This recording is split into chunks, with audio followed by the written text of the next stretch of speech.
Hello friends, welcome to my YouTube channel English with Simran. तो आज की वीडियो में हम करने जा रहे हैं एक्टिव एंड पैसिव वॉइस। इसकी प्रीवियस वीडियो में हम एक्टिव एंड पैसिव वॉइस कर चुके हैं, बट उसका जो हमने मतलब जो मेन हम उसका मेन पढ़ चुके हैं कि एक्टिव एंड पैसिव वॉइस होता क्या है। बट उसको आगे डिटेल्स में पढ़ना, और मैं आपको कुछ रूल्स भी बताने वाली हूँ आज की वीडियो में एक्टिव और पैसिव वॉइस की, कि उसमें कुछ रूल्स भी याद करने पड़ते हैं, कुछ हेल्पिंग वर्ब्स याद करनी पड़ती है सेंटेंस के अकॉर्डिंग, टेंसेस के अकॉर्डिंग। तो वो मैं आज की वीडियो में शेयर करने जा रही हूँ। आज का टॉपिक भी हमारा एक्टिव एंड पैसिव वॉइस ही रहेगा, उसको आगे डिटेल में हम थोड़ा सा आज पढ़ेंगे। तो वीडियो स्टार्ट करने से पहले मेरी एक रिक्वेस्ट है कि अगर आपको मेरी वीडियो अच्छी लगती है तो प्लीज़ मेरी वीडियो को लाइक कीजिए। अगर आप मेरे चैनल पे पहली बार आए हैं तो मेरे चैनल को सब्सक्राइब कीजिए and don't forget to click the bell icon, और मेरी वीडियो को ज़्यादा से ज़्यादा शेयर कीजिए और मेरी प्रीवियस वीडियोज़ भी ज़रूर देखिएगा। तो आज का टॉपिक स्टार्ट करते हैं with active and passive voice. तो सबसे पहले मैं आपको समझा दूँ एक्टिव और एक्टिव वॉइस। ठीक है, एक्टिव वॉइस वैसे तो बता चुकी हूँ, बहुत सिंपल सा है, बट एक बार देख लेते हैं और एक एक एग्जाम्पल्स देख लेते हैं, तो then we will clear our whole voice. ठीक है, sentences in which the subject performed the action and the object received it are said to be in the active voice। इसमें बताया गया कि एक्टिव वॉइस हम उन्हें कहेंगे जिसमें जो सब्जेक्ट है वो एक्शन परफॉर्म करेगा और जो ऑब्जेक्ट है उसे रिसीव कर लेगा, मतलब उसे ले लेगा, ऑब्जेक्ट के ऊपर निर्भर हो जाएगा। ठीक है, सब्जेक्ट मेन है इसमें और वो ऑब्जेक्ट को रिसीव कर लेगा, ऑब्जेक्ट सब्जेक्ट को रिसीव कर लेगा, तो तब हम उसे क्या कहेंगे, एक्टिव वॉइस। जैसे सेंटेंस है व्हेन द सब्जेक्ट ऑफ, एक बार हम ये भी देख लेते हैं इसका फॉर्म। ठीक है, when the subject of the verb is the doer of the action then it is said to be in active voice. अगर कोई सब्जेक्ट ऑफ, जो सब्जेक्ट की वर्ब है, ठीक है, वो ड्रायर ऑफ एक्शन मतलब एक्शन प्रेजेंट कर रही है, एक्शन शो कर रही है, तो दैट मीन्स वो एक्टिव वॉइस में है। ठीक है, जैसे you have notice some important points about sentences, कि हमें कुछ पॉइंट्स याद करने पड़ेंगे एक्टिव वॉइस के, ताकि थोड़ा सा याद रहे कि एक्टिव वॉइस की पहचान कहाँ से। ठीक है, जैसे verbs are used in the active form, active form में वर्ब्स हमेशा यूज होंगी। The action is expressed directly, जो एक्शन है वो सीधा एक्सप्रेस होगा। ठीक है, घुमा फिरा के, मतलब जैसे कह सकते हैं कि राम ने मुझे ये बताया था कि सीता यह सोच रही है, इतना घुमा के नहीं, सीधा कि राम ने ये बताया। ठीक है, दैट्स इट।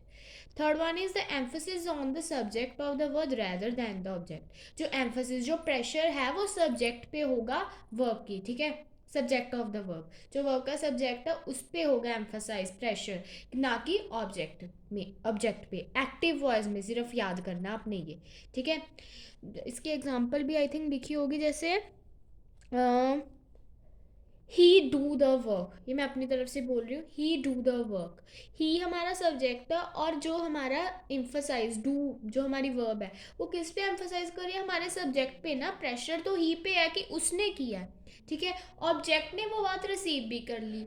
ठीक है, ही डू माई वर्क, तो वर्क क्या है, हमारा ऑब्जेक्ट है। ठीक है, देन अगर हम इसको पैसिव में बताएं तो क्या डिफरेंस आता है, वो अब रीड करते हैं।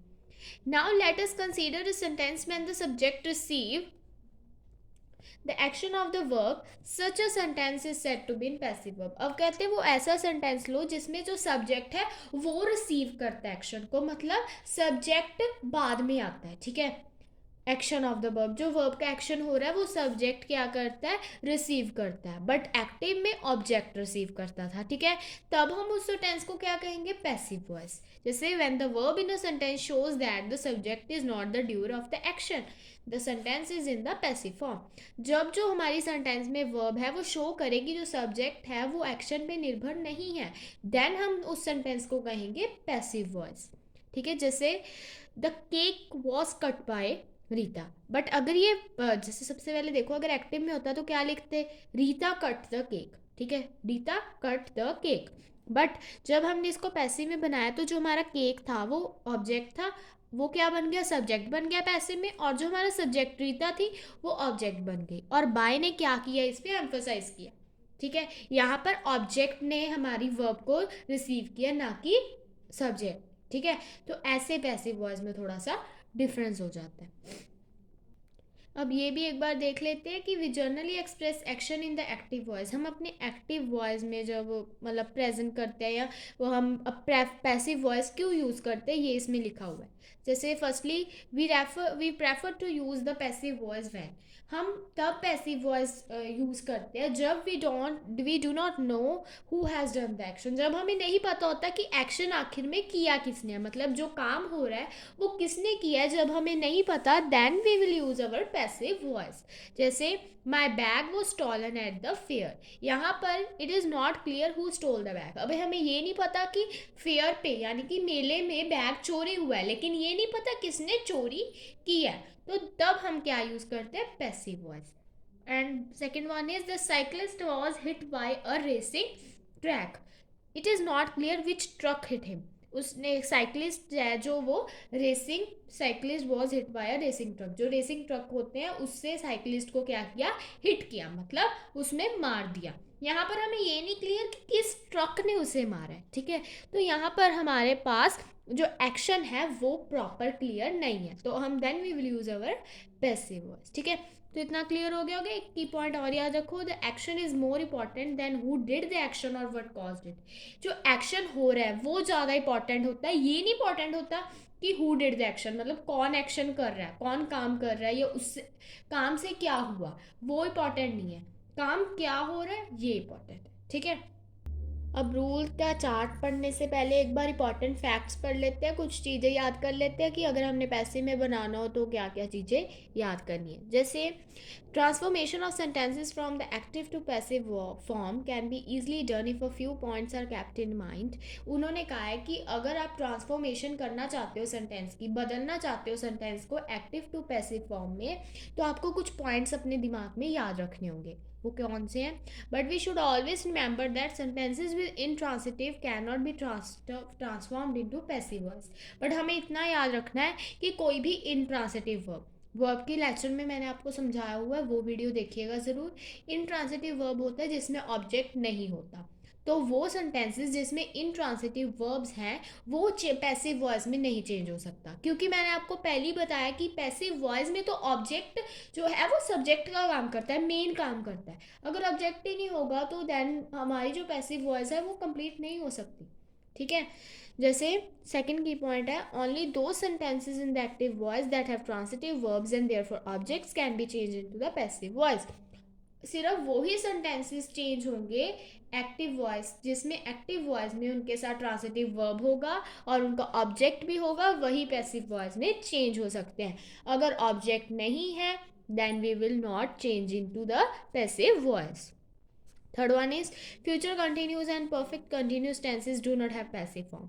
मैंने आपको बताया था कि फ्यूचर कंटिन्यूस और परफेक्ट कंटिन्यूस टेंसेज, ठीक है, इनकी पैसिव फॉर्म नहीं बन सकती, ठीक है। ये आपने एक बार की पॉइंट याद रखना है। वैसे तो इनकी होती नहीं, आपको आगे जब मैं पढ़ाऊंगी आपको खुद ही पता चल जाएगा क्यों नहीं होती, ठीक है।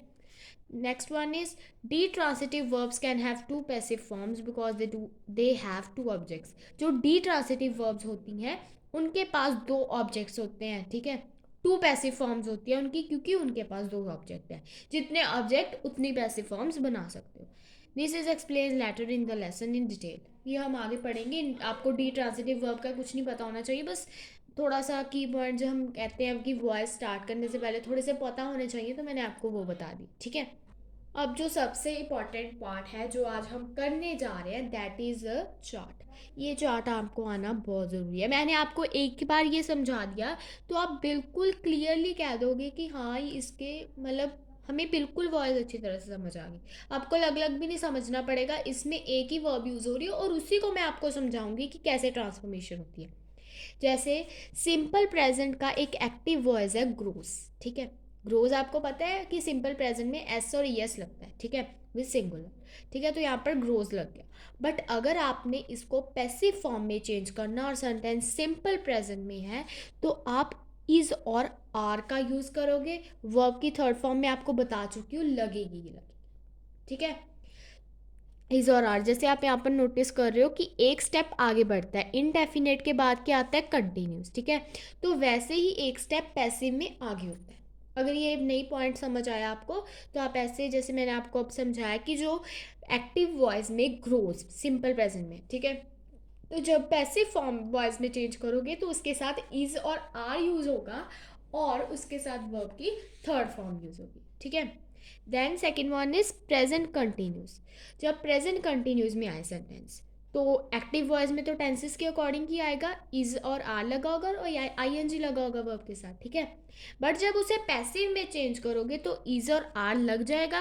और मैंने आपको बताया था कि कंटिन्यूस है तो आई एन जी तो मिस हो ही नहीं सकता, तो आई एन जी के लिए एक वर्ब ऐड होती है बीइंग, क्योंकि इसके साथ आई एन जी लग जाता है, ठीक है। और वर्ब की थर्ड फॉर्म लगनी है, ठीक है। Third one is present perfect. जब प्रेजेंट परफेक्ट में आए तो एक्टिव वॉइस में हैज़ और हैव लगा होगा और वर्ब की थर्ड फॉर्म लगी होगी। परफेक्ट में तो होती वर्ब की थर्ड फॉर्म है, ये तो आपको पता ही है। बट जब हम उसे पैसिव वॉइस में चेंज करेंगे तो हैज़ और हैव तो लगेगा ही, ठीक है। उसके साथ बीन लग जाएगा और वर्ब की थर्ड फॉर्म यानी कि ग्रोन होगा, ठीक है। Fourth one is present perfect continuous. इसका एक्टिव वॉइस ही होता है, इसका पैसिव नहीं होता, ठीक है। क्योंकि आप देख सकते हो कि जो यहाँ पर हैं वर्ब्स वो ही आगे एक्टिव में यूज़ हो रही है, एक एक स्टेप्स आगे हुए हुए हैं, ठीक है। हैज़ और हैव का तो चलो है ही नहीं। इसके बाद आप कोई भी सेंटेंस है ही नहीं आगे प्रेजेंट परफेक्ट कंटिन्यूस का, इसके आगे तो कोई है ही नहीं सेंटेंस। परफेक्ट कंटिन्यूस के बाद तो नहीं कोई सेंटेंस होता ना प्रेजेंट पास्ट और फ्यूचर में, तो इसीलिए इसका पैसिव वॉइस नहीं होता, ठीक है। अब बढ़ते हैं सिंपल पास्ट, यानी कि पास्ट की बात स्टार्ट हो रही है, ठीक है। पास्ट में एक्टिव में तो लगाते हो वर्ब की थर्ड फॉर्म, तो ग्रो की सेकंड फॉर्म लगा, सॉरी वर्ब की सेकंड फॉर्म, ठीक है। तो ग्रो की सेकंड फॉर्म लगा दी ग्रू। बट अगर आप पैसिव में चेंज कर रहे हो तो उसके साथ वॉज बर लगाओगे और वर्ब की थर्ड फॉर्म लगाओगे। वैसे तो बहुत ईजी है, एक बार ये आप चार्ट लर्न कर लोगे तो then you will be easily able to do any voice exercise, ठीक है। कोई भी आप एक्सरसाइज कर सकते हो वॉइस की, एक्टिव एंड पैसिव वॉइस की, अगर आपको ये चार्ट आता है, ठीक है। ये चार्ट कोई मुश्किल भी नहीं, आप एक बार इसको ध्यान से पढ़ोगे ना, जो मैं समझा रही हूँ वो समझोगे तो you will B clear all the topic of the voice, ठीक है। नेक्स्ट पढ़ते हैं पास्ट कंटिन्यूस। वॉज वर और आई एन जी लगते हैं टेंसेस के अकॉर्डिंग। एक्टिव है तो टेंस मैंने आपको बता चुकी हूँ, जो टेंसेस में रूल होते हैं वही एक्टिव में होते हैं, ठीक है। बट जब आप पैसिव में चेंज कर रहे हो तो इसके साथ वॉज वर। अब कंटिन्यूस है तो आई एन जी कैसे रह गया, तो बींग लगा दी वर्ब और जो हमारी मेन वर्ब है वो थर्ड लगी है, ठीक है। देन पास्ट परफेक्ट, ठीक है। पास्ट परफेक्ट में एक्टिव में क्या होता है, हैड लगता है और उसके साथ वर्ब की थर्ड फॉर्म लग जाती है। बट जब पैसिव वॉइस में जाते हो तो हैड लगता है, उसके साथ बीन लगता है, देन उसके साथ क्या लगती है, वर्ब की थर्ड फॉर्म, ठीक है। Next one is past perfect continuous. Past perfect continuous का ओनली एक्टिव ही होता है, मतलब रूल एक टेंसेस का ही होता है। क्या होता है, had been plus I N G. उसको अब पैसिव में हो उसका होता ही नहीं है, क्योंकि मैं आपको बता चुकी हूँ कि इनके नहीं होती हैं पैसिव फॉर्म्स, तो ये हम स्किप कर देंगे। Next one is simple future. Simple future में लगता है विल और वर्ब की फर्स्ट फॉर्म, ठीक है। बट जब इसको पैसिव में चेंज करते हो तो विल के साथ क्या लग जाता है, बी, ठीक है। बी लग जाता है, देन उसके बाद वर्ब की थर्ड फॉर्म। उसके बाद है फ्यूचर कंटिन्यूस।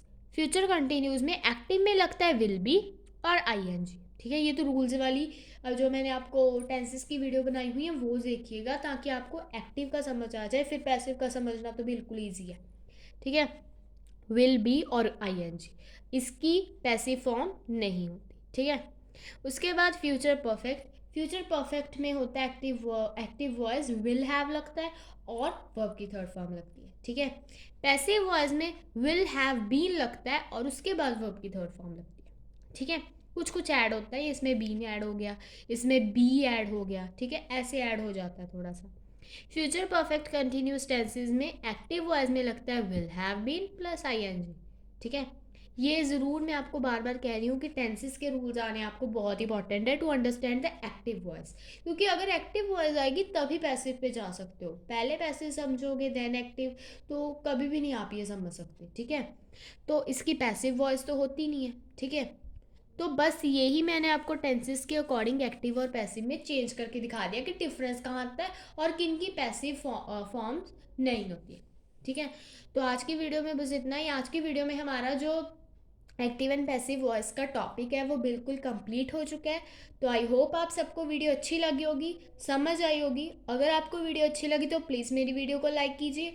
अगर आप मेरे चैनल पे पहली बार आए हैं तो मेरे चैनल को सब्सक्राइब कीजिए and don't forget to click the bell icon, और मेरी वीडियो को ज़्यादा से ज़्यादा शेयर कीजिए। तब तक के लिए बाय बाय।